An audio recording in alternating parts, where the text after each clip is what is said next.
ನಮಸ್ಕಾರ. ನಾವೀಗ arithmetic progression second exercise 20ನೇ ಕ್ವಶನಲ್ಲಿದ್ದೀವಿ. 20th question. Ram Kali saved ₹5 in the first week of a year and then increased her weekly savings by ₹1.75. If in the nth week her weekly savings become ₹20.75, find n. Question ಏನು? ರಾಮ್ ಕಾಳಿ ಅನ್ನೋರು ಯಾವುದೋ ಒಂದು ವರ್ಷದ first week ಮೊದಲನೇ ವಾರದಲ್ಲಿ ₹5 save ಮಾಡಿದ್ದಾರೆ. ಆಮೇಲೆ ಪ್ರತಿ ವಾರಕ್ಕೂ ₹1.75 ಸೇವಿಂಗ್ಸು ಜಾಸ್ತಿ ಮಾಡ್ಕೊಂಡು ಹೋಗಿದ್ದಾರೆ. ಇನ್ಕ್ರೀಸ್ ಜಾಸ್ತಿ ಮಾಡ್ಕೊಂಡು ಹೋಗ್ತಾರೆ. ಮೊದಲನೇ ವಾರ ₹5, ಎರಡನೇ ವಾರ ಅದಕ್ಕೆ ₹1.75 ಕೂಡೋದು, ಅದೆಷ್ಟಾಗುತ್ತೋ ಅದು ಎರಡನೇ ವಾರ. ಮೂರನೇ ವಾರಕ್ಕೆ ಮತ್ತೆ ₹1.75 ಕೊಡೋದು. ಹಂಗೆ ಅವ್ರ ಸೇವಿಂಗ್ಸು ಒಂದೊಂದು ವಾರಕ್ಕೂ ಜಾಸ್ತಿ ಮಾಡ್ಕೊಂಡು ಹೋಗಿದ್ದಾರೆ.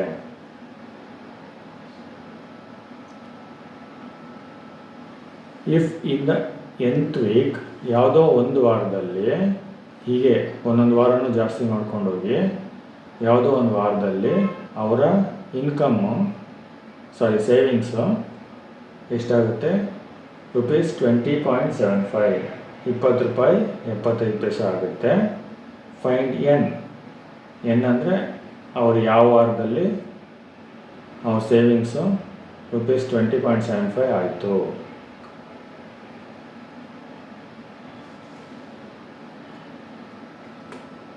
ಈಗ ಇದು ನೋಡಿದ್ರೆ ಏನೇನು ಗೊತ್ತಾಗುತ್ತೆ?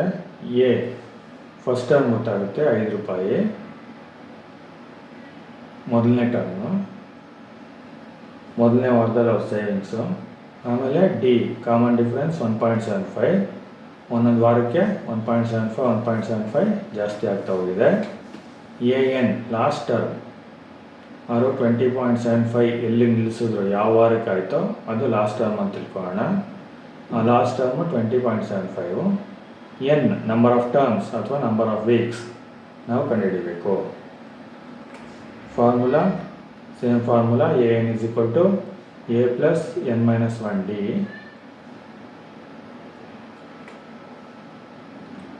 ಎನ್ ಗೊತ್ತಿದೆ $20.75 A ಗೊತ್ತಿದೆ 5 ಪ್ಲಸ್ ಎನ್ ಗೊತ್ತಿಲ್ಲ n-1 ಇಂಟು ಡಿ ಗೊತ್ತಿದೆ 1.75.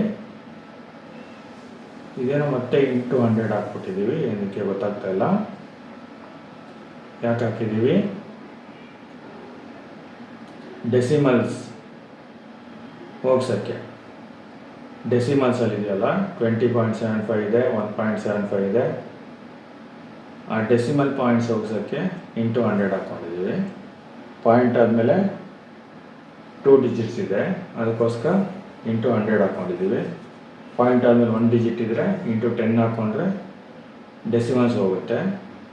ಡೆಸಿಮಲ್ಸ್ ರಿಮೂವ್ ಮಾಡೋಕ್ಕೆ, ಅಂದರೆ ಇಡೀ ಈಕ್ವೇಷನ್ನ ಇಂಟು 100ಇಂದ ಮಲ್ಟಿಪ್ಲೈ ಮಾಡಬೇಕು. ಬರೀ 20.75 1.75 ಮಾತ್ರ ಮಾಡಬಾರ್ದು. ಏನಾದರೂ ಮಲ್ಟಿಪ್ಲೈ ಮಾಡಬೇಕು ಅನಿಸಿದ್ರೆ ಪೂರ್ತಿ ಈಕ್ವೇಷನ್ನ ಮಲ್ಟಿಪ್ಲೈ ಮಾಡಬೇಕು. ಮಲ್ಟಿಪ್ಲೈ ಮಾಡ್ತಾರೆ ಏನಕ್ಕೆ? 100ಇಂದ ಡೆಸಿಮಲ್ಸು ರಿಮೂವ್ ಮಾಡೋಕ್ಕೆ.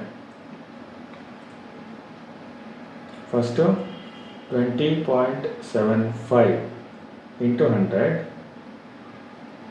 2075 = 5 into 100 500 plus n-1 into 1.75 into 100. ಇಲ್ಲಿ ಎನ್ಗೆ ಒಂದ್ಸರಿ 100, 1ಗೆ ಒಂದ್ಸರಿ 100 ಎಲ್ಲ ಮಲ್ಟಿಪ್ಲೈ ಮಾಡಬಾರ್ದು. ಇದಿಷ್ಟು ಒಂದೇ ನಂಬರು. n-1 ಇಂಟು 1.75 ಅನ್ನೋದು ಸಿಂಗಲ್ ನಂಬರು. ಅದಕ್ಕೆ 100ನ ಮಲ್ಟಿಪ್ಲೈ ಮಾಡಿದ್ರೆ n-1 ಇಂಟು 175 ಆಗುತ್ತೆ. n-1 into 175. n ಒಂದು ಸರಿ -1 ಒಂದು ಸರಿ ಎಲ್ಲ ಮಾಡಬಾರ್ದು. ಈಗೇನು ಬಂದಿದೆ 2075 is equal to 500 plus n-1 into 175. Next 2075 is equal to 500 plus ಈಗ n-1ನ 175 ಇಂದ ಮಲ್ಟಿಪ್ಲೈ ಮಾಡಬೇಕು. ಫಸ್ಟು n ಇಂಟು 175 n, ಆಮೇಲೆ minus into plus minus 1 into 175 ಆಗುತ್ತೆ. ನೆಕ್ಸ್ಟ್ ಸ್ಟೆಪ್ ಏನು ಮಾಡೋಣ, ನಾವು ಕಂಡುಹಿಡಿಬೇಕಾಗಿರೋ ವೇರಿಯೇಬಲ್ RHS ಅಲ್ಲಿದೆ, ಅದನ್ನು LHS ತೊಗೊಬೇಕು. ಅದಕ್ಕೆ ನಾವೇನು ಮಾಡೋಣ, ಸಿಂಪಲ್ ವೇ ಅಂದರೆ LHS ಅಲ್ಲಿರೋ ಎಲ್ಲ ನಂಬರ್ಸು RHSಗೆ, RHS ಅಲ್ಲಿರೋ ಎಲ್ಲ ನಂಬರ್ಸು LHS ತೊಗೊಳ್ಳೋಣ. ಸೈನ್ ಏನು ಚೇಂಜ್ ಮಾಡೋದು ಬೇಕಾಗಿಲ್ಲ. 500 plus 175n minus 175 is equal to 2075. ಈಗ 175n LHS ಅಲ್ಲಿ ಇಟ್ಕೊಳ್ಳೋಣ, is equal to 2075. ಈಗ 500 ಒಂದಿದೆ LHS ಅಲ್ಲಿ, ಅದು RHS ತೊಗೊಂಡ್ರೆ -500.